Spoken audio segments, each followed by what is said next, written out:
Hello everyone, and welcome to the show. I'm Max, and this is my first YouTube video. This is episode 1 of p-adic analysis and the Collatz Conjecture, a video series I am making to accompany my 2022 PhD dissertation of the same name. The nature of my work makes it somewhat difficult to convey it succinctly, so while I'm busy writing it all up into digestible textbook format, I thought I might as well share it with the people directly.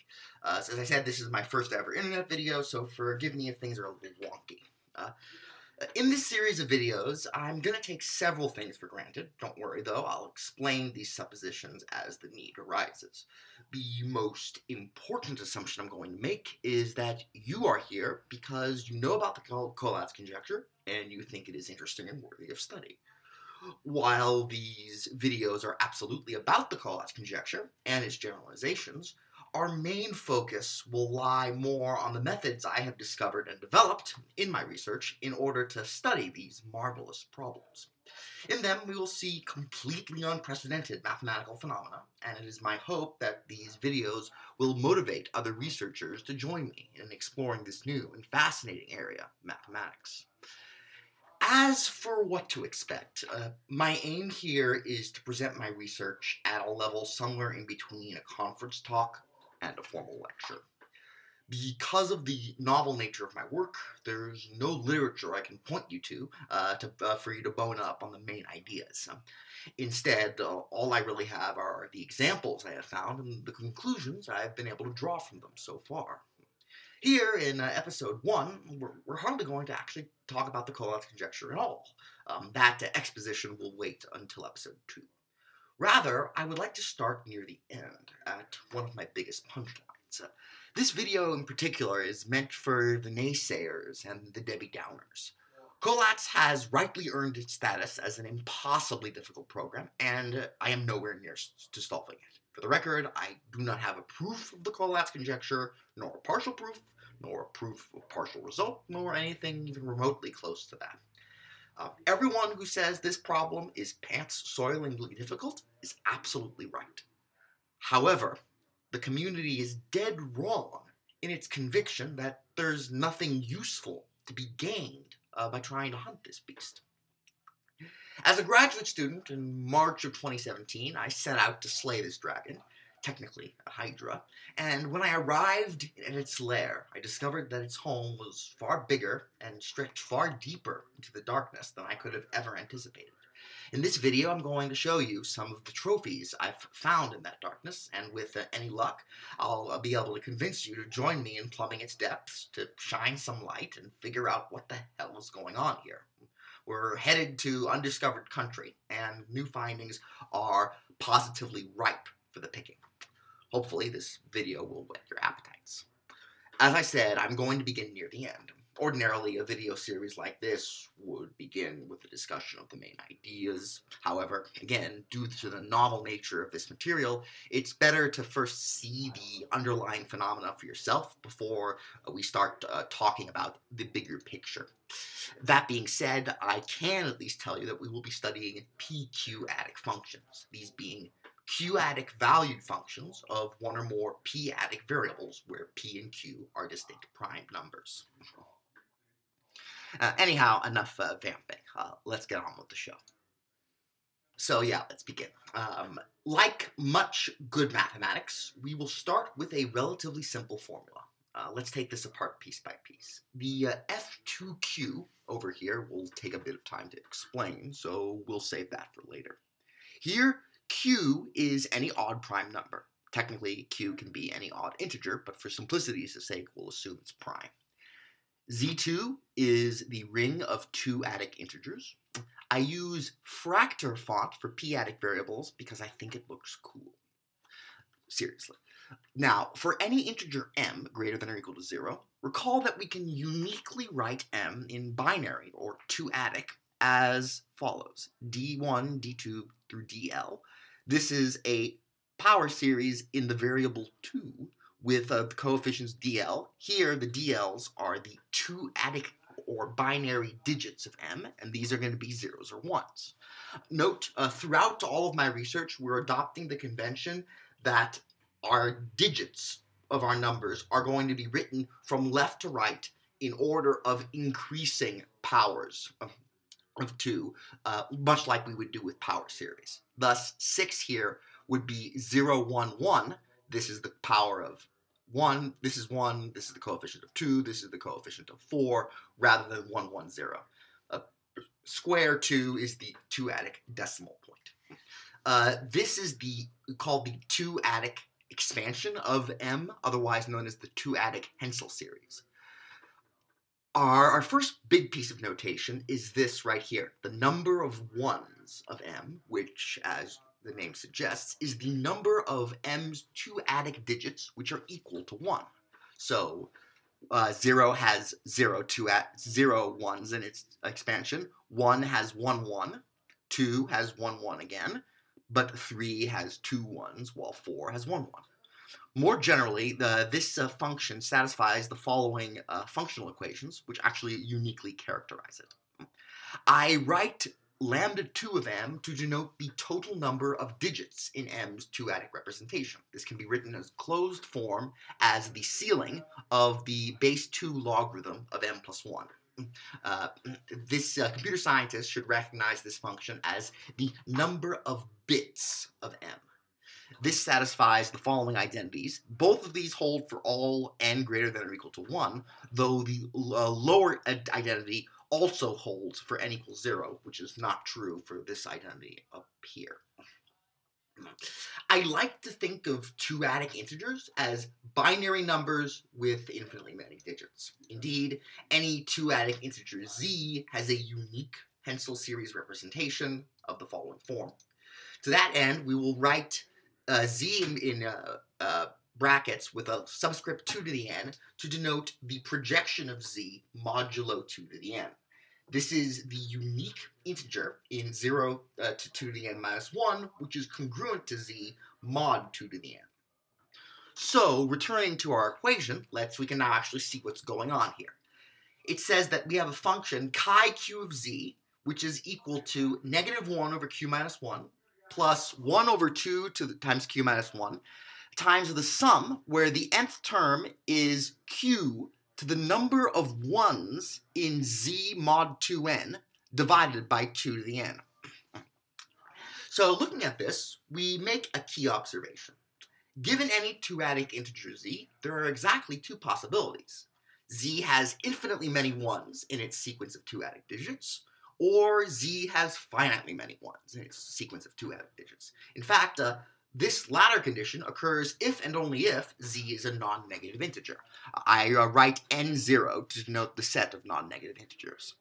Thus, the 2-adic integers with infinitely many ones digits, and equivalently with infinitely many digits, is then z2 take away n0, which I denote by z2 prime. If z is in z2 prime, note that this quantity, the number of ones digits, in its projection mod 2 to the n, is going to tend to infinity as n goes to infinity. On the other hand, if z is a non-negative integer, then the number of ones in z mod 2 to the n is going to become constant for all sufficiently large n, because once n is big enough, z won't have any more digits to add, and so this number stabilizes. In particular, it will be constant for all n greater than or equal to the number of bits of z.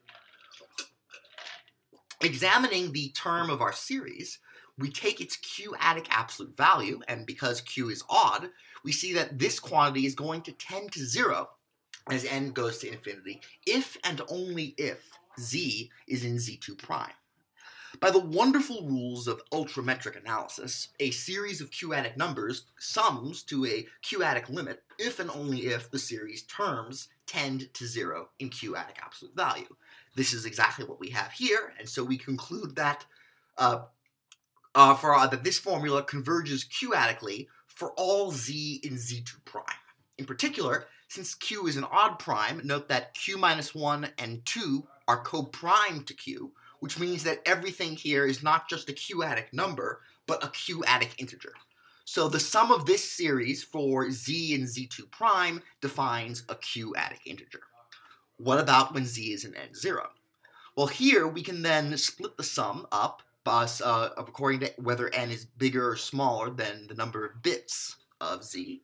And note that in this expression over here, because n is greater than or equal to the number of bits of z, this numerator is just the constant, q to the number of ones of z.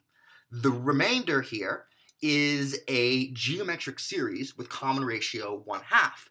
This is going to converge in the topology of the real numbers, giving the following sum, where the r over here denotes that the convergence is occurring in the topology of R. Here we define this sum to be 0 whenever its upper limit of summation is less than 0. As a useful rule in this work, whenever we have a sum whose upper limit is less than its lower limit, we define it to be 0, and likewise, whenever we have a product whose upper limit is less than its lower limit, we define the product to be 1. So, plugging this in, when z is in n0, we see that chi q of z is equal to the following formula. Note that, once again, this quantity is a q-adic integer. All of the denominators are co-prime to q. So putting everything together, we've proven the following. This formula here defines a 2 q-adic function, chi q, from the 2 adic integers to the q-adic integers, using the rule that the series is summed in the q-adic topology, if z is in z prime, and is summed in the topology of the real numbers, if z is in n0. Because it's a mouthful to have to keep specifying which topology we're using and where we're using it, I write f2q over equalities to denote convergence that uses this particular recipe. I then call the f2q the standard 2q-adic frame, though perhaps I should have called it the simple 2q-adic frame instead, but I'm getting ahead of myself. The point is, when I say a sequence or series converges with respect to the standard 2q-adic frame, it means with this convention. Q-adic topology if z is in z2 prime, and real topology if z is in n0. I call series of this shape f-series, f being for frame. If you're weirded out by this, that's okay. I was too, at first. Just to go over what we found, what we have here in this series is a sequence of partial sums, each of which defines a function from the 2 adic integers to the rational numbers. So each of these functions is rational valued. And moreover, the sequence converges pointwise to a limit, which is a function from z2 to zq. What's novel here, in fact what's completely crazy, is that although this limit does converge pointwise, the topology of convergence depends on the point we pick. As far as I can tell, this has never happened before. Yes, by necessity, every mathematical discovery hasn't happened before, but I can't help but feel that this is something different. This isn't like discovering a new kind of L function or proving the regularity for solutions of a partial differential equation. This isn't a new object or technique in an already established field. It's something more than that. To get a better understanding of the implications of what we just found, it helps to rewrite things a little. We start by noticing the following elementary identity. This results from precomposing the number of ones function with projections mod 2 to the n. This identity is very easily proved. Just write out z as its Hensel series and then do the manipulations directly.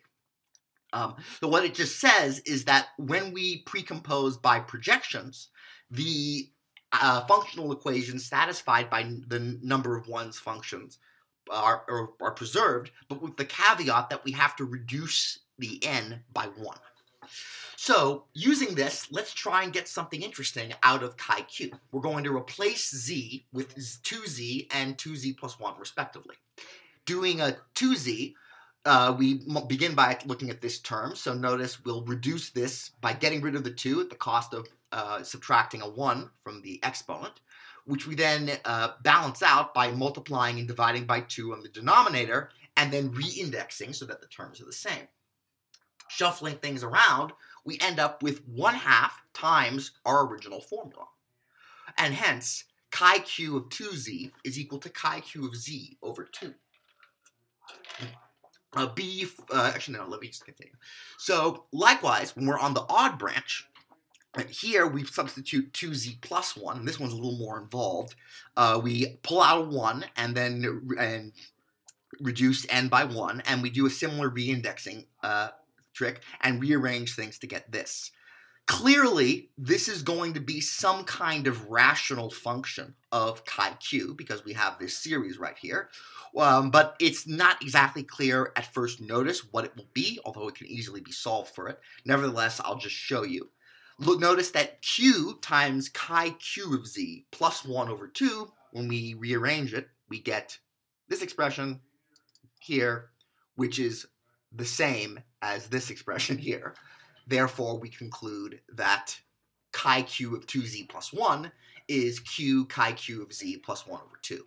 And so putting everything together, we then get the following system of functional equations.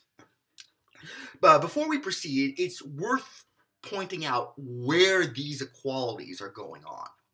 When we were doing the computations here, as all of the F2Qs can attest, all of the convergences here are happening with respect to the standard 2q-adic frame. This means that that both sides are to be evaluated in the topology of the reals if z is in n0, and in the q-adic topology if z is in z2 prime. On the other hand, there's no mention of topologies here, but technically we don't need to. Remember the modern abstract notion of a function due to Dirichlet, which is that a function is a rule which, for every input in the domain set, produces an element of the codomain or target set as an output. The particular method by which we change the input into the output is irrelevant, as is the case here. What this identity says is that for any two-adic integer z2, whatever the q-adic integer here is, it is equal to the q-adic integer here, and likewise here and here. The fact that we might have to use one topology or the other is not involved in this.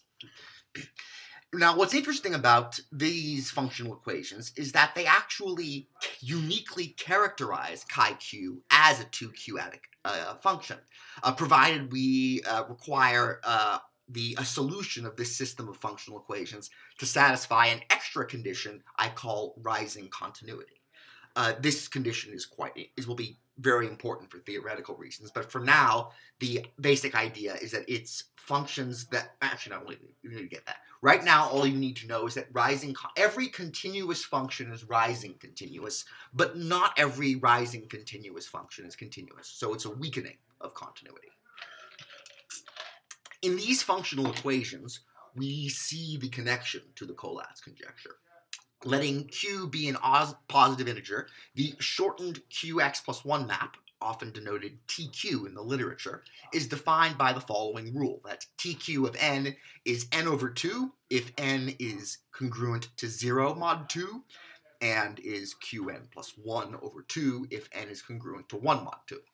In general, I write the 3-line congruent symbol with a number on top to mean the left-hand side minus the right-hand side is an integer multiple of the superscript. It's my notation for congruences, and as we'll see, it's handy because it's much more compact than the usual mod notation.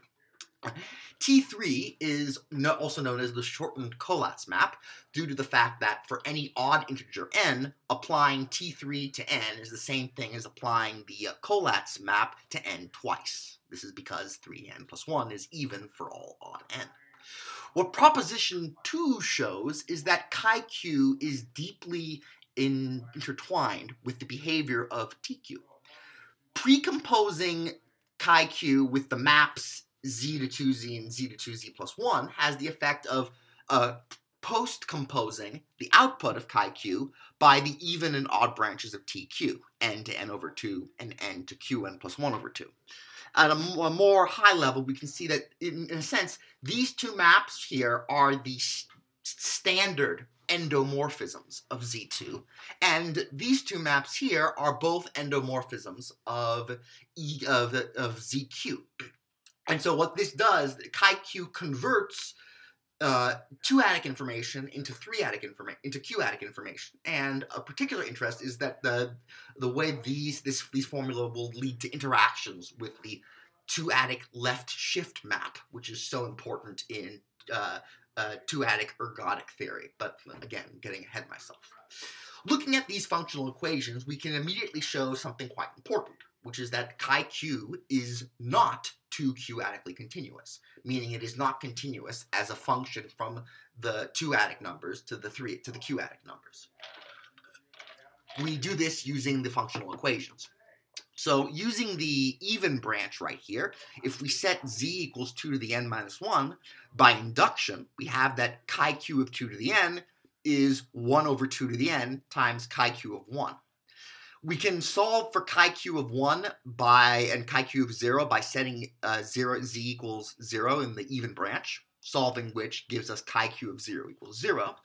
Setting z equals 0 in the odd branch and using this, we then get chi-q of 1 is equal to 1/2. And so chi-q of 2n is 1 over 2 to the n plus 1. Now, in z2, 2 to the n converges to 0 as n goes to infinity. So, if chi was 2-adically continuous, the fact that 2 to the n goes to 0 2-adically would mean that chi-q of 2 to the n would converge q-adically to chi-q of 0, which, as we saw, is 0. However, this sequence right here is, since q is odd, always has a q-adic absolute value of 1. It wanders forever in the unit circle of the q-adics and never converges to a q-adic limit. Therefore, chi-q is not sequentially continuous at 0, and therefore is not continuous, period. In fact, you can show more. Chi-q is actually continuous at every point of z2 prime. These points of discontinuity of chi-q are precisely the non-negative integers. So we conclude that chi-q is not continuous, and we're done. So why does this matter? Well, when I said there was no previous literature, that isn't quite true. The best and closest predecessor for what I'm doing comes from W.H. Schikhof in his 1967 PhD dissertation, Non-Archimedean Harmonic Analysis. We'll talk about this in greater detail in episode 3, but for now, the basic idea is that mathematicians in the mid-20th century realized that you can do analysis with functions taking values in non-Archimedean spaces and functions accepting values in non-Archimedean spaces. Schikhof's dissertation works out how the more abstract theory of how harmonic analysis works when you have functions from one non-Archimedean space to another. In this work, in particular, as a special case, for when you study p-q-adic functions, when p and q are distinct primes, you get a theory of integration which is directly analogous to the usual one for real or complex valued functions of the p-adic variable. We have a hard probability measure on zp, and in particular, if chi is a continuous p-q-adic function, then as n approaches infinity, the Riemann sums, these p-adic Riemann sums, converge q-adically to the integral of chi, exactly as they would if chi was a continuous function from zp to c, although in that case the convergence of this sequence would be in the topology of the complex numbers. So for now, let's say that we will say that chi is integrable. A p-q-adic function is integrable if this Riemann sum converges q-adically to a limit. Schikhof's work shows that every continuous p-q-adic function is integrable, which is really nice.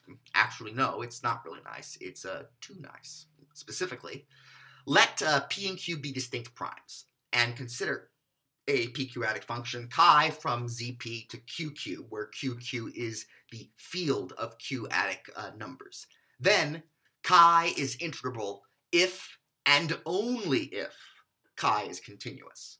The last professor I TA'd with during my time as a graduate student at the University of Southern California was Robert Sacker, and when I told him this fact, he broke out in laughter. And really, it is absolutely bonkers. What this, if you have a function which is integrable, then it's continuous. And if you change its value at even a single point, not only is your function no longer continuous, but it fails to be integrable. This has delightfully ridiculous consequences for measure theory, such as, for example, a set consisting of a single point is not measurable with respect to the Haar probability measure, the p-adic Haar probability measure. So this is very strange, and actually it gets worse. I imagine, and I can only imagine what Robert Sackur would have said if I told him how all of this affects Fourier analysis in the p-adic setting. So brace yourselves. Let p and q be distinct primes and consider a p-adic function chi. Then the following are equivalent.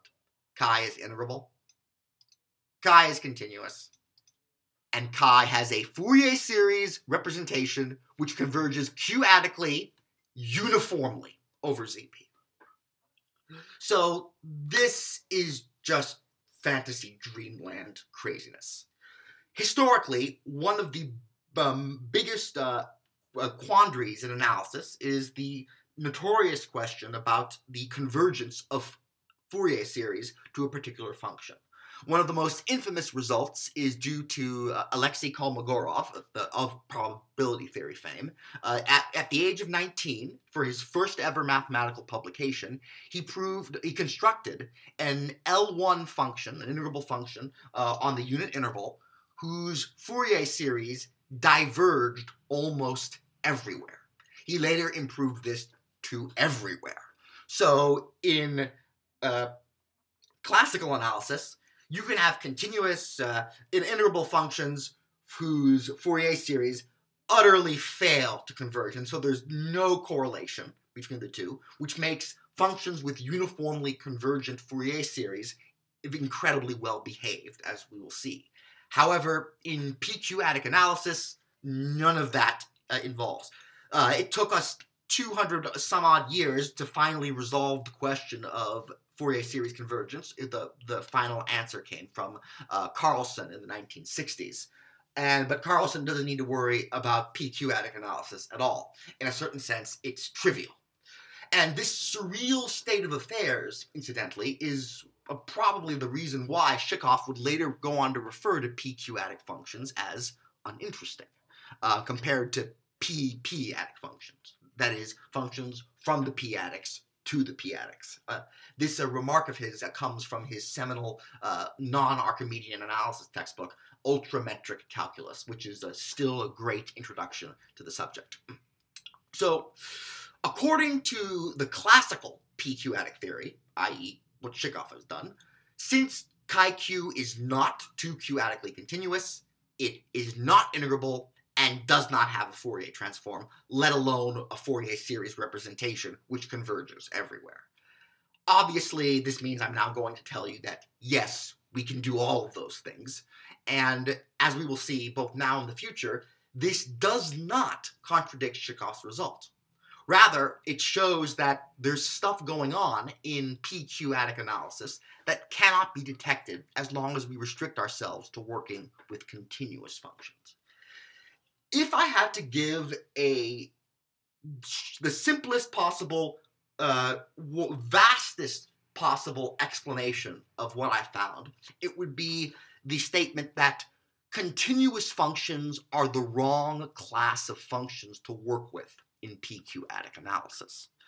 And for a bit of a historical remark, and again, we'll talk about this more later, this kind of thing has happened before, and very famously in algebraic geometry.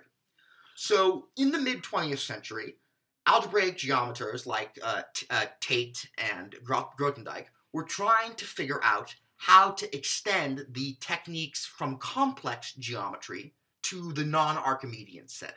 But they were faced with an awful challenge. The reason why complex geometry and complex analysis are so wonderful and amazing, other than the fact that they just are, is that power series have the most amazing properties. In particular, when you pick a point in the domain of convergence of a power series and you expand the power series at that point, the radius of convergence might change. It might get bigger or smaller depending on how close the expansion point is to the function's singularity. In fact, Euler proved in the 18th century that if you have a power series which converges on the open unit disk, and if at every point in the open unit disk, the radius of convergence of the power series is equal to the distance from the center point to the edge of the unit disk, then the function defined by your power series cannot be analytically continued beyond the unit circle. We would say that the function has a natural boundary. The problem is, because of the ultrametric structure of non-Archimedean space, this does not work in p-adic analysis. In p-adic analysis, just like in complex analysis, we have analytic functions which are defined by power series that have a positive radius of convergence. The thing is, in an ultrametric space, every point inside a disk is technically at the center of the disk. A related property, also incredibly weird, is that if you have two disks in a non-Archimedean metric space, then either the disks are disjoint or one contains the other. As a result, unlike in the complex analytic case, when you pick a different point in a p-adically convergent series domain of convergence, expanding the power series at that point won't get you any new information. This makes analytic continuation impossible in the p-adic situation and p-adic setting, and as a result, this completely screwed up algebraic geometries attempt to extend the notion of a sheaf to such a space. And there was very famously a big hubbub between Tate and Grothendieck as they're trying to figure out how to come past this. Tate would come up with the idea of rigid analytic geometry, which has subsequently been superseded by Berkovich space, or alternatively the adic spaces, each of which is increasingly more complicated than the one that comes before it. Anyhow, the moral of all this is that to this day, algebraic geometers will refer to analytic functions in the p-adic context, which are defined by convergent power series. They don't call those analytic functions. They call them locally analytic functions because they are not good for what the algebraic geometry wants to do. Similarly, in our situation, as Schikhof discovered, continuous pq-adic functions are too rigid. They're much like locally analytic p-adic functions. Continuous p-adic functions don't have enough variety in their behavior to make them interesting to study. What it turns out, though, is that there's a slight weakening of continuity, the rising continuity condition I mentioned earlier, and that with this, suddenly you get a whole universe of interesting results, which basically argues that in expecting our pq-adic functions to be continuous, we're expecting too much, and that we should moderate our expectations to rising continuity or some other equivalent weakening of continuity, and doing so we get a much more interesting theory where there's a lot of stuff to be done. So to see exactly what kinds of things we can do, let's now go about showing that chi has a Fourier series representation and chi can be integrated. So this is a bit of a refresher since we're going to need to do stuff with notation. Recall that we can extend the ring of two-adic integers to its field of fractions, the field of two-adic rational numbers. Just as elements of the two-adic integers are power series in the variable 2, elements of the two-adic rationals are Laurent series in the variable 2, with every two-adic rational number y being uniquely expressible as a Laurent series of this form for some integer L0. Again, the DLs are zeros and ones. With this, we can then define the two-adic fractional part of y, denoted this right here, and that's simply what happens when we kill all of the non-negative powers of 2 in y, leaving only the negative powers. Note that this is always going to be a dyadic rational number in the interval 0, 1, meaning a rational number whose denominator is a power of 2.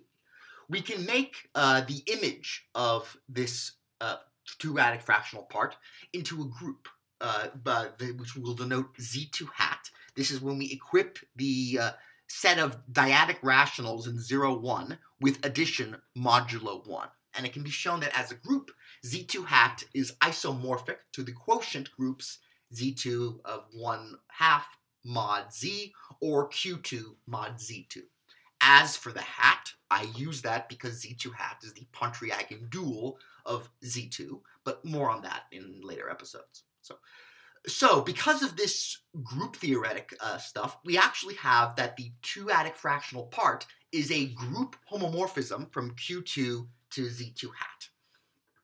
And in particular, the fractional part of a sum is congruent mod 1 to the sum of the fractional parts, by which I mean the difference between the left and the right-hand sides is always going to be an integer.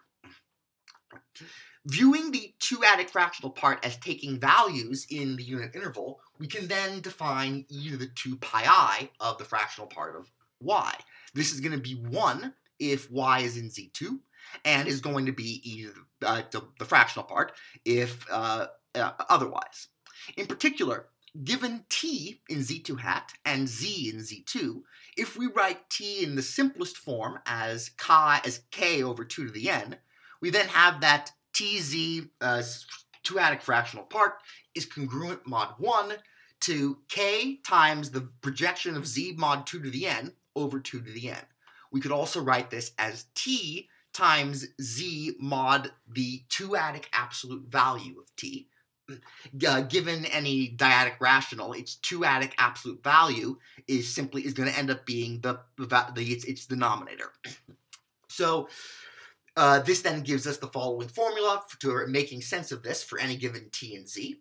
We also have that we can freely add or remove the p-adic fractional parts when instead of a p-adic integer, we have just an ordinary integer. The homomorphism property over here guarantees that these complex exponentials work exactly as we'd like. They turn sums into products, and we can pull out integer factors. So before we can state our Fourier transform for chi-q, we need a special function.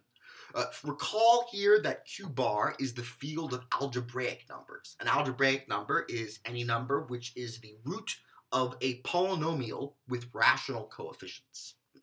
So we're going to write aq hat is a function from Z2 hat to q bar defined by the following formula. aq hat of t is 1 if t is 0, and if t is non-zero, it's going to be the continued product of 1 plus q e to the negative 2 pi I 2 to the mt all over 4, where m goes from 0 to negative v2 of t minus 1. v2 of t is the p-adic valuation of t. This is the number of times the input is divisible by 2. By definition, v2 of 0 is infinity. v2 of any odd integer would be 0. v2 of v2 of 2 would be 1, v2 of 4 would be 2, v2 of 8 would be 3, etc. And likewise, since v2 behaves like a logarithm, v2 of 1/2 would be negative 1, v2 of 1/4 would be negative 2, and so on, which means that negative v2 of t is going to be the exponent of 2 in the denominator of t. Next, also, this is something that's worth noticing. We can, even though this function takes values in the algebraic numbers, we can still consider it q-adically. Notice that since q is an odd prime, 4 has unit q-adic absolute value, and this quantity right here is a multiple of q, and the root of unity, so it's easy to show that this part has q-adic absolute value 1 over q, whereas 1 has q-adic absolute value of 1. As a result, by the ultrametric inequality, aka the strong triangle inequality, this expression has a q-adic absolute value of 1 for all t. So aq of t has unit q-adic absolute value. This will be important later. So to do everything we need to do, we're going to need 4 identities. The first of this is just a simple ordinary generating function identity. It is the proof of which is an elementary combinatorial argument involving the two-adic representations of integers, and it's a fun exercise to do. Our second special identity is a special case of what is known as a Ramanujan sum in number theory. The Ramanujan sums are it's when you sum over all primitive roots of unity mod n, written as it's when you sum pick an integer n and then consider e to the 2 pi I k over n, where k ranges over all of the integers from 0 to n minus 1, which are co-prime to n. Multiply that by another integer a, and the result is the nth Ramanujan sum of a. In this particular case, we're going to be summing over all of the So let n be greater than or equal to 1, and let x and y be two-adic integers. Then, here the sum is over all t in Z2 whose denominators are 2 to the n, and we're going to be summing e to the 2 pi I times t times the difference between x and y. And the result is this. So now we get to introduce my favorite notation probably ever, which is the almighty Iverson bracket. It's a very simple idea. When you have a decidable statement S, Iverson brackets is where you put S in brackets, and the resulting expression evaluates to 1 if S is true, and evaluates to 0 if S is false. Thus, we see that X is congruent mod 2 to the n to y will be equal to 1 if and only if x and y are congruent mod 2 to the n, and it will be 0 otherwise. This is the same thing as saying that this function is 1 precisely for those x and y whose difference has a two-adic absolute value that is at most 2 to the negative n. This formula is actually an immediate consequence of an even more fundamental one, which is the following. It can be considered a Fourier series representation for this indicator function. Again, let n be greater than or equal to 1, and let x and y be two-adic integers. Then, the indicator function for the set of x and y which are congruent to one another, mod 2 to the n, is this sum. Proof, we just rewrite the right-hand side and sum the geometric series. Here, let's let z denote x minus y. Then, also here, the sum is taken over all t in z2 hat with denominators at most 2 to the n. So here, let z denote x minus y. Then, taking this sum, we can rewrite it, since the set of all dyadic rationals in 0, 1 with denominators of most 2 to the n, that's the same thing as k over 2 to the n, where k varies from 0 to 2 to the n minus 1. Using the homomorphism property, we can pull out the k, and so we get this geometric series. If z is congruent to 0 mod 2, then this evaluates to 1, and the resulting sum is equal to 2 to the n. On the other hand, if z is not 0 mod 2 to the n, then we can use the geometric series to write the following, where this is a non-trivial, but possibly non-primitive 2 to the nth root of unity. So that means that the numerator is 1 minus 1, which is 0. And so we get that this sum is 2 to the n if z is congruent to 0 mod 2 to the n and 0 otherwise, which is neatly written in Iverson bracket form like this. Queuing ice. So, the Ramanujan identity follows from noting that we can write the sum over the level set of all t with denominator 2 to the n as the difference between the sum of all t with denominator at most 2 to the n and the sum over all t with denominator at most 2 to the n minus 1. This is a very useful technique because it allows us to effectively do a kind of summation by parts to get cancellations that will make our Fourier series much easier to study. Our last identity comes what happens when we sum the product of a function from z2 hat to q bar times the two-adic valuation. Let n be greater than or equal to 1, and let mu hat be from z2 hat to q bar. Then we have this. So what's going on here? This is a sum over all non-zero dyadic rationals t with absolute value at most 2 to the big N. Sorry, this should be a big N. Here v2 is the two-adic valuation. Here mu hat of t is whatever function, and here is our complex exponential. We then define, say assert that's equal to this, where we write mu n of z to denote this partial sum. I will refer to this as the nth partial sum of the Fourier series generated by mu hat.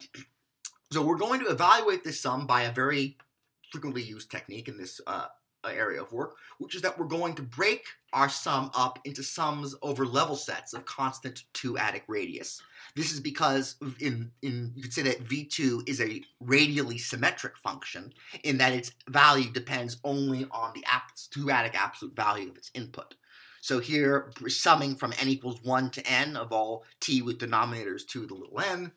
We can pull out set this equal to negative n and pull it out, and we then get a level set sum of this.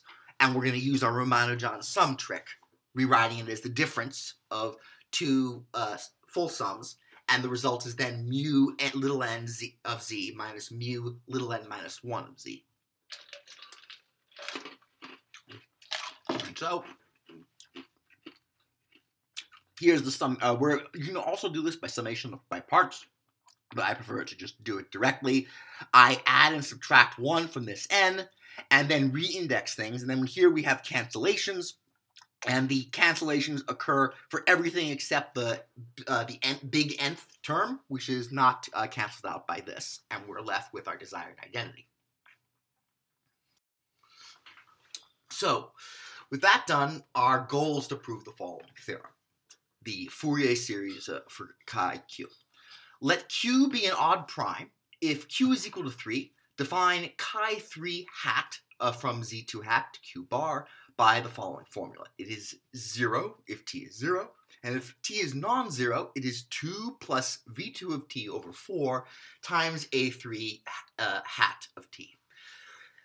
On the other hand, if q is greater than or equal to 5, we define chi q hat from z2 hat to q bar by the following. It's negative 1 over q minus 3 if t is 0, and is negative 2 aq hat of t over q minus 1 times q minus 3 for non-zero t. Then, for these formulas, we have that the nth partial sum of the Fourier series generated by chi q hat converges with respect to the standard 2q-adic frame to chi q. So what this means, recall, is that if z is in n0, it's a non-negative integer, and we take the limit, then this series will converge in the topology of the reals to chi q of z. And if z is in z2 prime, it has infinitely many digits, then the partial sums are going to converge in the q-adic topology to chi q. Before we begin working on this, it's worth noting that we do not need to use the topology of C if Z is in N0. This is because, viewed as complex valued functions, note the following. Replacing negative t by negative t is just the same thing as v2 of t, because the properties of v2 of t, which is the same thing as its own complex conjugate. This is a real number, and so it's going to be its own complex conjugate. On the other hand, if we replace a t with negative t and aq hat, all that changes is that the exponent of e goes from positive to negative. So here, plugging in negative t is the same thing as taking the complex conjugate. This makes aq hat and v2 into Hermitian functions, and thus the same is true of chi q hat, with chi q of negative t equals the conjugate of chi q of t. Taking complex conjugates, we then see that the following happens. This is the same thing as making all the t's negative, but we can then absorb that because multiplying by -1 is a bijection of the domain of summation. And so this partial sum is its own conjugate and therefore is purely real valued.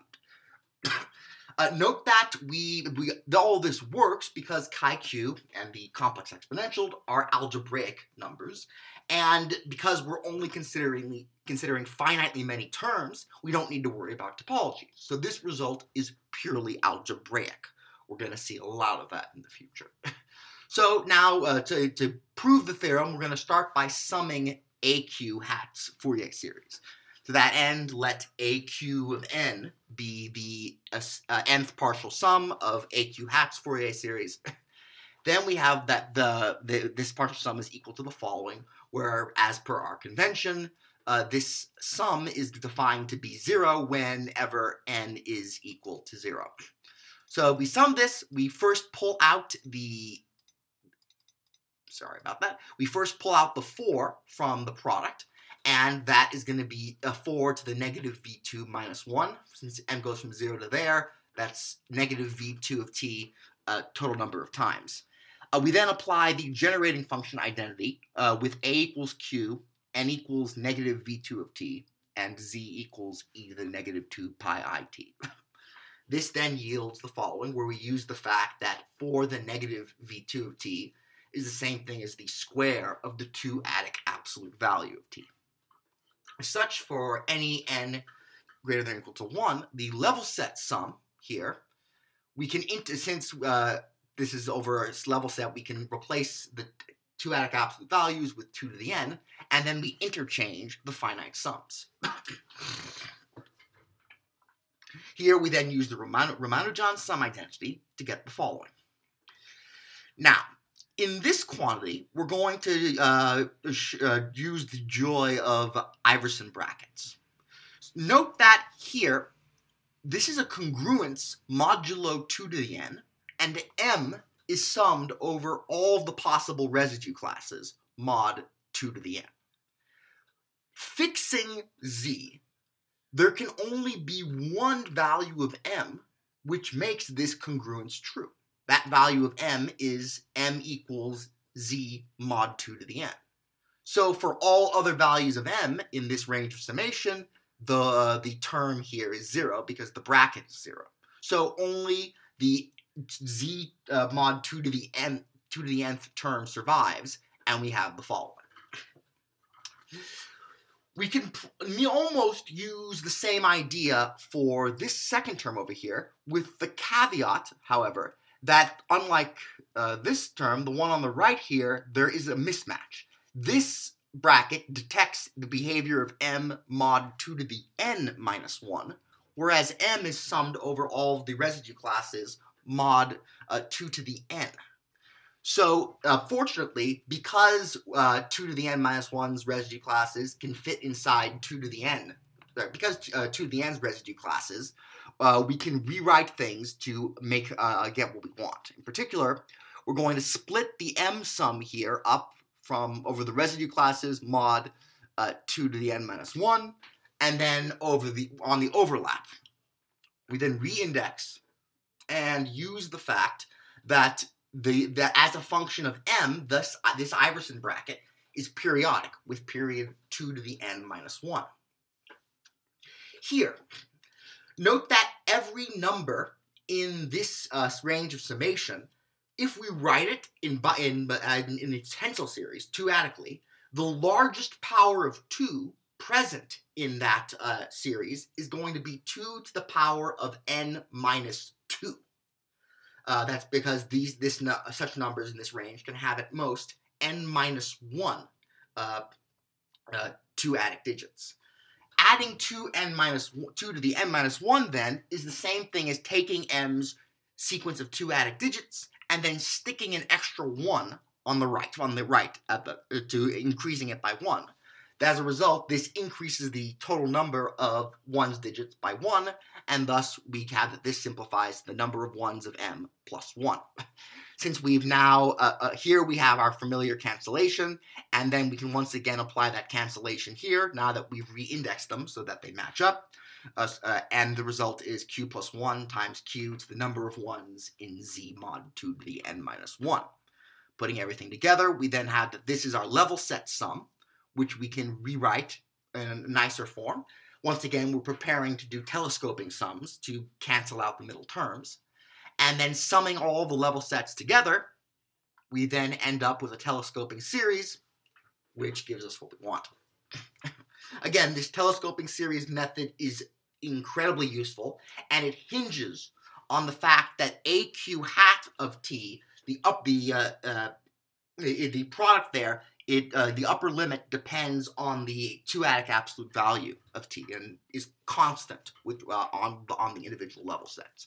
So here we just have the rearrangement, and then the terms cancel here, and likewise there. The point being that this is q. Yes. So this term cancels, we get that, and then we're done. So we've now summed AQN, and putting everything together, we can now evaluate our theorem and show that our Fourier transforms do in fact produce Fourier series which sum to chi-q. First, we tackle the q equals 3 case. Here, the note that the t equals 0 term goes away because chi3 of 0 is defined to be 0, and we get the following. This here we can use our proposition about Vt, that gives us this formula. And here we use our proposition, so here we use our previous proposition over here with the caveat that we have to subtract off A3 of 0 because that term is missing from this sum. Since this is the sum, since this is AQN of z, note that when q equals 3, this term here dies. So all we're left with is this, which is to say A3n of z is 3 to the number of 1s in z mod 2 to the n divided by 2 to the n. Working through this, we rearrange everything and we get the following. Now here's where the estimation occurs. Letting z be in z2 prime, if we take 3-adic absolute values, 2 to the n has a 3-adic absolute value of 1. And here, since both of these quantities are rational numbers whose denominators are coprime to 3, this number is a 3-adic integer, so its 3-adic absolute value is at most 1, which then tells us that this term has is bounded by 3-adic absolute value by this, and thus, as we saw in the beginning when we started working with this F series, this term and this term of the series all go to 0 3-adically as n goes to infinity when z is in z2 prime. This means this part disappears and the series converges, and so we get that the limit of the nth partial sums converges to this formula 3-adically for z in z2 prime. On the other hand, if z is in n0, then we have to use real estimates. Here, note that because z is in n0, the number of 1s will stop growing once n is sufficiently large, in which case that makes this numerator here grow like big O of 1. So we're left with this term has in real numbers, it has a behavior big O of n over 2 to the n, which tends to 0 as n approaches infinity. Likewise, by our geometric series argument, this is going to become a convergent geometric series with common ratio 1/2 when z is in n0, and so that's going to converge in the topology of the reals. And the result is that we then get real topology convergence to the same formula when z is in n0. Putting everything together, we get that the partial sums converge with respect to the standard 2-3-adic frame to this formula. Comparing this with our original formula, we see that this is exactly what we get when we set q equals 3. So the two formulas agree, and we have summed our Fourier series. Now for the q greater than or equal to 5, we do the same thing, except with a different formula. We pull out the constant term, chi-q hat of 0, and then we sum aq hat, using the definition of chi-q hat. This is aq of n of z minus aq hat of 0, which is 1. And then rewriting everything, we get the following. Simplify, simplify, simplify, boom, which is, of course, the formula we started with, and we are done. And again, our analysis for the convergence, it shows that this converges with respect to the standard 2q-adic frame. Now, this shows that chi-q has a Fourier series. Since the 0th Fourier coefficient is just the integral of our function, we then get that the integral of chi-q of z over the 2-adic integers is 0 if q is 3, and is -1 over q minus 3 if q is greater than or equal to 5. Here, although we'll have more details on this later, dz is the q-adic valued Haar measure, Haar probability measure on the two adic integers. Now, so technically, remember, Schikhof's thesis says that this shouldn't be possible. So what gives? Well, the distinction is in the mode of convergence. What Schikhof's dissertation tells us is that if a function is two q-adic functions continuous, it has a Fourier series which converges uniformly in the q-adic topology. However, the convergence of this formula, this limit sums, is not uniform. In fact, it's not even with respect to a single topology. It's the real topology at some points and the q-adic topology on the other points. So we haven't broken Schikhof's result. Rather, what we've discovered is that there are discontinuous functions which nonetheless have sensible Fourier series and thus sensible methods of integrating them if we allow ourselves to work with convergence with respect to frames rather than the convergence stipulated, rather than uniform convergence. But it's a little bit spookier than that. There's a little, and for obvious reasons, there's much more detail to discuss. But right now, I would like to focus on this formula for a bit. So, technically speaking, chi-q shouldn't have, because for each q we get a different qx plus 1 map, the chi-q's shouldn't have anything to tell one another. There shouldn't be any relation between the two of them. And yet, if you look here, notice that this formula as a function of q is singular when q is 1 and when q is 3. The qx plus 1 map where q equals 1 is very easily shown to send all positive integers to 1 after sufficiently many iterations. The Collatz conjecture is the assertion that when q equals 3, the qx plus 1 map eventually iterates all integers to 1. And it just so happens that those two values are precisely the values of q which make this formula singular. I really suspect that this is not a coincidence, but I have no idea how to prove it. Likewise, note we talked about earlier that aq hat has unit q-adic absolute value. Because for q greater than or equal to 5, q minus 3 and q minus 1 and 2 will all have unit q-adic absolute value.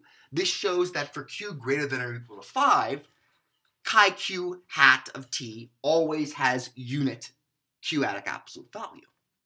On the other hand, let's look at chi-3.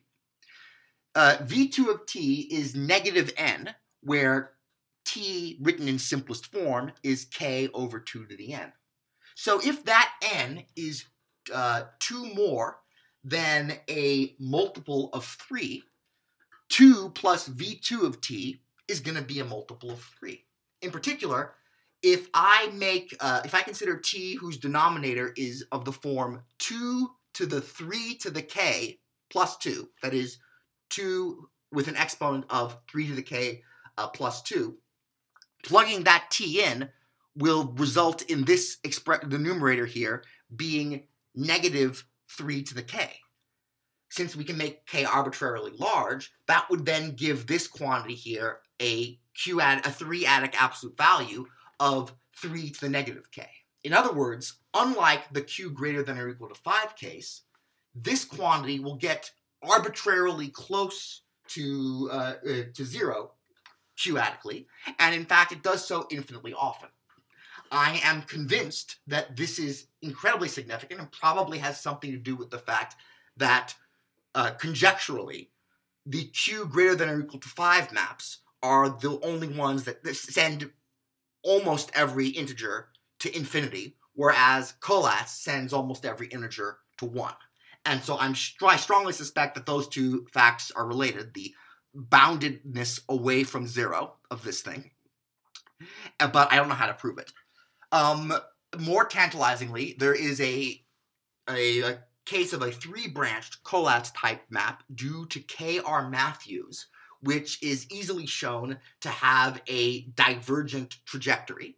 And when you run through my analysis, you end up finding that its chi, a hat, is also bounded away from zero, q-adically, just like this point is here. So it'd be a wonderful result if we could deduce properties of the maps simply by studying their the associated chi's Fourier transforms. But again, I have no proof of any of this. Still, it's really, really tantalizing. And there you have it. Pretty weird, isn't it? My work leads to a wild world where classical analysis, non-Archimedean analysis, functional analysis, and algebraic number theory collide in a study that can truly be called interdisciplinary. I would also include algebraic geometry in the list, but I haven't quite figured out how my work fits into that subject, mostly because I'm not that good at algebra, at least not as good as I am at analysis, and algebraic geometry is very hard, and I have trouble remembering all the definitions and what I'm supposed to do with them.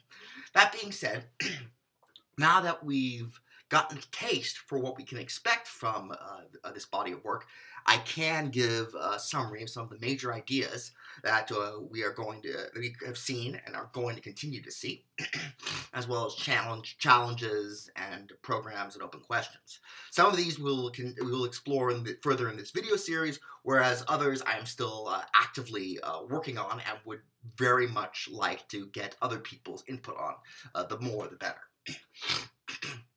So, the first and probably most significant phenomenon we observed was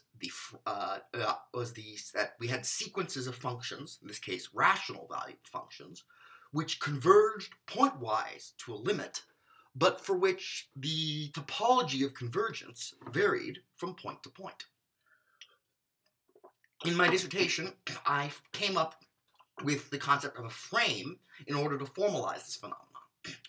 Initially, it was just a bookkeeping device to avoid me having to repeat myself about specifying the topologies, but later it proved, much to my surprise, to be something significantly more than that, one that has a theory of its own.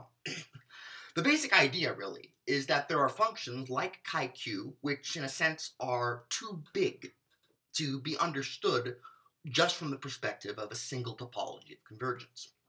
Instead, we have to view them from different angles, using different topologies, in order to piece together the functions entirety, in their functions in their entirety. The interested reader can turn to my paper on frames, which I have given the links below, and in the bibliography in the attached document to get a detailed exposition of this phenomenon, as well as a wealth of examples. With frames, we suddenly have a situation in which we can take any idea from classical analysis and ask, does this generalize? What are measures like in a frame theoretic context? What about differentiability, convolutions, and so on and so forth? I've already done some tentative work on that, but there's still a great deal of work left to be done.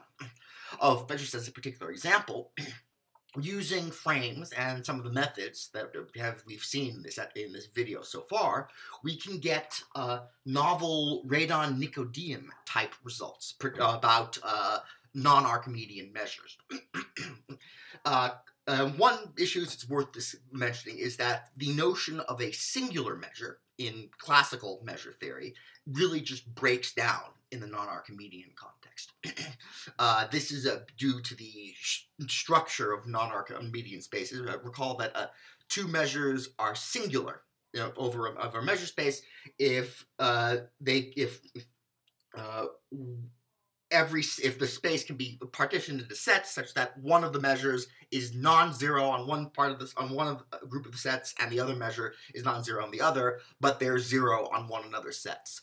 Unfortunately, because everything is totally disconnected in an ultrametric space, this isn't possible, and it would seem our notion of singular measure has no meaning there.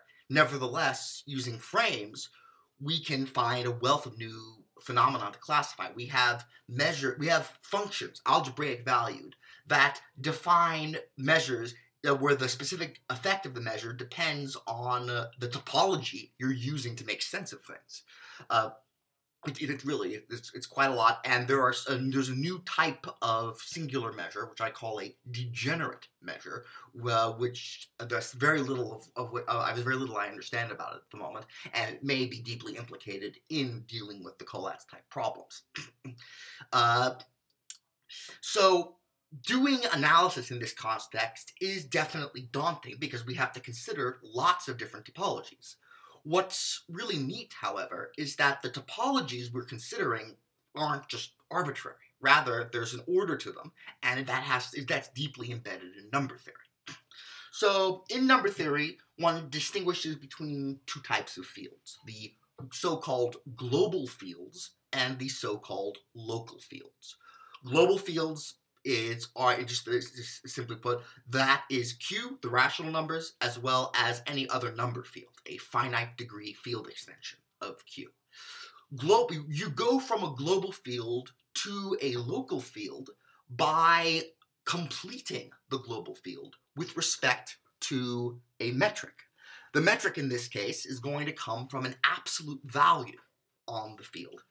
As an example, with the rational numbers, we can use the ordinary real absolute value to complete the rationals and get the space of real numbers. However, there are other absolute values on the rationals. And as was first shown by Ostrovsky, there is up to equivalence. A non-trivial absolute value on the rational numbers is either the usual one or a p-adic absolute value for some prime p. And each of these will get us a different completion. And beautifully, this structure extends to all other global fields. In general, there's going to be correspondence, an intricate one, between the prime ideals of the ring of integers of a number field and the various absolute values we can define on them, the non-archimedean absolute values. There's also relationships between the embeddings of number fields in the complex numbers or the real numbers and their respective various real and complex absolute values. There's a beautiful interplay between all of this. And in this light, the idea from a frame theoretic perspective is that our sequences of functions and our series and whatnot are going to be taking values in a given global field. In order to make sense of the limits of these sequences and the sums of these series, we're going to need to complete the global field with respect to various different absolute values. This then will give us a frame for making sense of the object. And again, the idea is the object is too big to squeeze into a single completion of the global field. Instead, we have to consider lots of different ones. Again, the paper that I mentioned, one of my paper on frames, its title is Infinite Series whose topology of convergence varies from point to point. That will give plentiful examples of this, and it demonstrates the formalism that I've developed for managing it. Although I should mention that due to, as now I continue to learn more about algebraic number theory, I probably could have done a bit more cautious of a treatment in that paper. I don't really mention the intricacies that involve the various embeddings of fields and their algebraic closures, but that's a whole separate thing to deal with. Anyhow, the reason why this is all really, really interesting and potentially quite powerful is because we can use the algebraic number theory to bolster our analytical investigations, particularly in the Fourier analytic context. We can take Q-bar valued functions like chi Q hat and a Q hat and examine them from the perspective of various different absolute values. And I would say the L-adic absolute value, where L is a prime, either a prime number or a prime ideal, which is ours to choose. Rather than being just floating out in the open, all of these different absolute values are related to one another by the so-called product formula for the absolute values of a given number field. This is just a generalization of the fundamental theorem of arithmetic, and for example, for the rational numbers, it says that if you have a non-zero rational number, if you take its p-adic absolute value and multiply that for over all primes p, the result will be the reciprocal of the rational number's ordinary absolute value.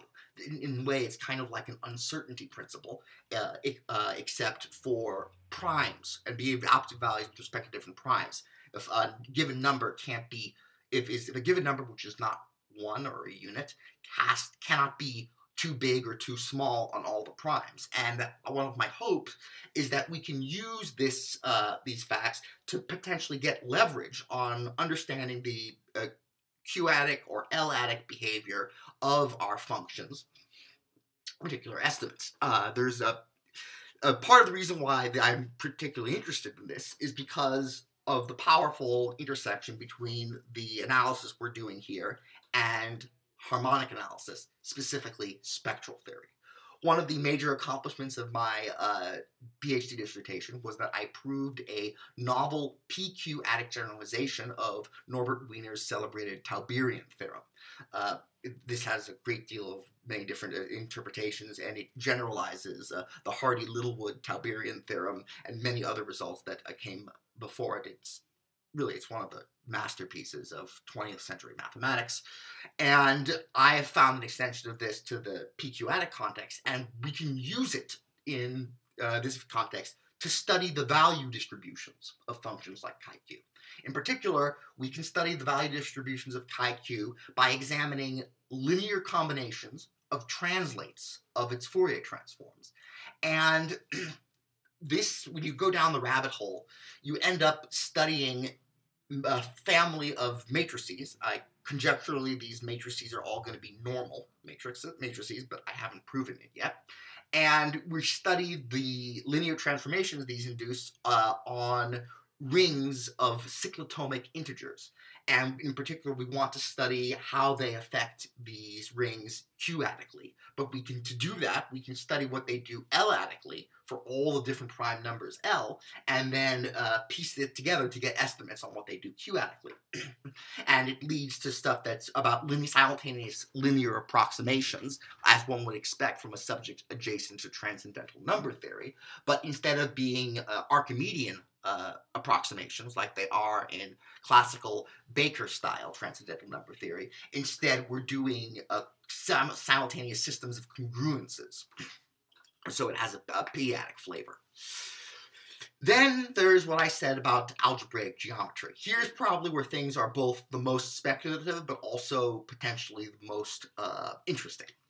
There's those mysterious terms, q minus 3 and q minus 1, that we saw appearing in the formula for chi-q hat when q was greater than or equal to 5. One of the things I found myself doing is considering chi-q and chi-q hat not just as individual functions, but rather as a family of functions indexed by the parameter q. And next, we would start by treating q as a prime number, but if you just do the math, much like we've done in this episode, you'll find that everything works out, possibly with different limiting values, for rational values of q as well, and real values, and complex values. And this suggests that there's probably going to be some method of using abstract algebra, commutative algebra, to formalize the idea of chi-q as being a family of objects parameterized by this value q, and trying to make a setup that encapsulates the interactions between the different values of q, the different l-adic completions and everything. It would be really nice if we could do that in a clean, formalized way, perhaps by working with projections or localizations of rings of formal power series. Then there's, and this just shows how crazy things can get. In episode 2, one of the things we're going to do is see that chi-q can be viewed as a sort of q-adic curve. If we consider its image over Z2, then the result is a subset of ZQ, which is going to be honestly defined as a curve with respect to an exotic topology. And the work we will do in episode 2 shows that understanding the dynamics of the qx plus 1 maps, specifically their periodic points and the points they send off to positive or negative infinity, understanding that is equivalent to understanding the topological properties of these q-adic curves, specifically their self-intersections, how many they have, where they occur, and the multiplicity of those intersections, meaning the number of elements of chi-q's pre-image at any given point in ZQ where it has self-intersections. This makes me wonder if we could perhaps use étale fundamental groups and other workhorses of algebraic geometry in order to prove that the chi3 curve is different from chi-q for q greater than or equal to 5 in a way that would then be able to establish that the dynamics of those two maps are different. And thus, instead of having to do the problem directly, we could get by studying chi-q and its image and whatnot. Really, it's part of the problem, of course, it would be figuring out how what I've discovered interacts with the established and very complicated language of algebraic geometry to scheme theory, sheaves, and whatnot, to get all this to work. And again, because algebra is not at all my forte, I am desperately looking for collaborators and co-conspirators to work with to investigate this stuff. There's so much to do.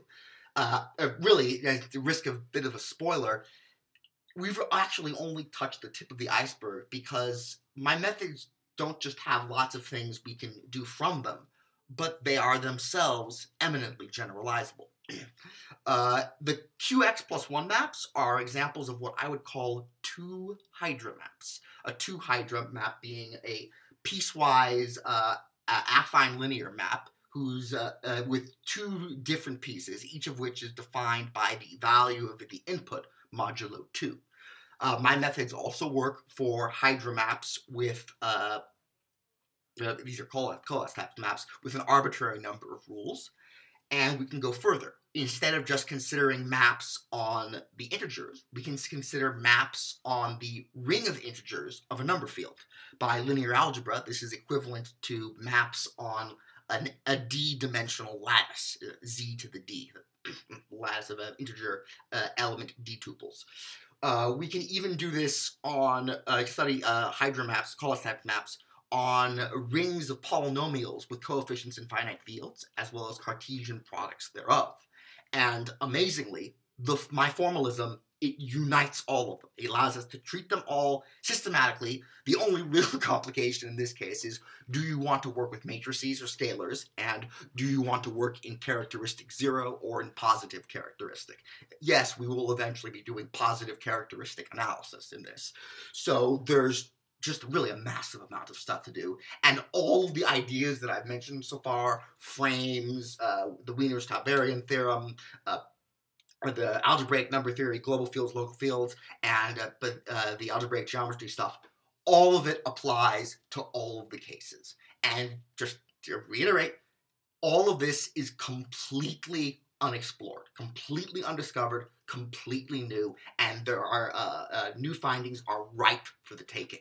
So what I would love most of all would be able to get people to come work with me to help flesh this out, just because at this point, figuring out the definitions is as much of a challenge as applying them productively toward the problem.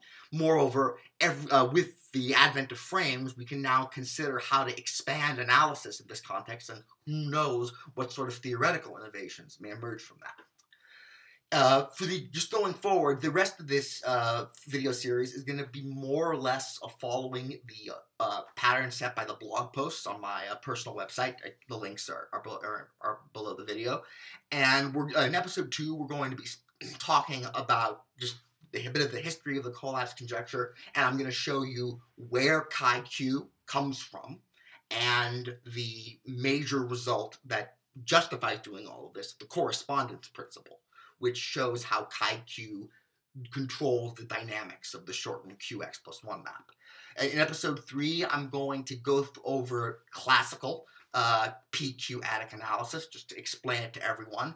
I think in episode 4, I might do the Wiener-Tauberian theorem, and then episode 5, would probably either be an examination of some of the layer work I've been doing, or perhaps an introduction to algebraic number theory and the relevant background details that we need to potentially advance things. But of course, I myself still need to bone up on the material because, as I've said repeatedly, algebra is not my strong suit. So yeah, there's a lot of stuff to be done, and all of it is incredibly worthwhile, incredibly exciting, and fresh and new. It's really a delight getting to work on something that is both down to earth, yet deep and complex, because it means we get to be the first explorers, the intrepid ones, to see what we can find. And I would love it if you would join me. And barring that, could you at least like and subscribe and watch the rest of the videos in the series? Well, that's all for now. Thanks for listening, and I'll see you next time. Bye.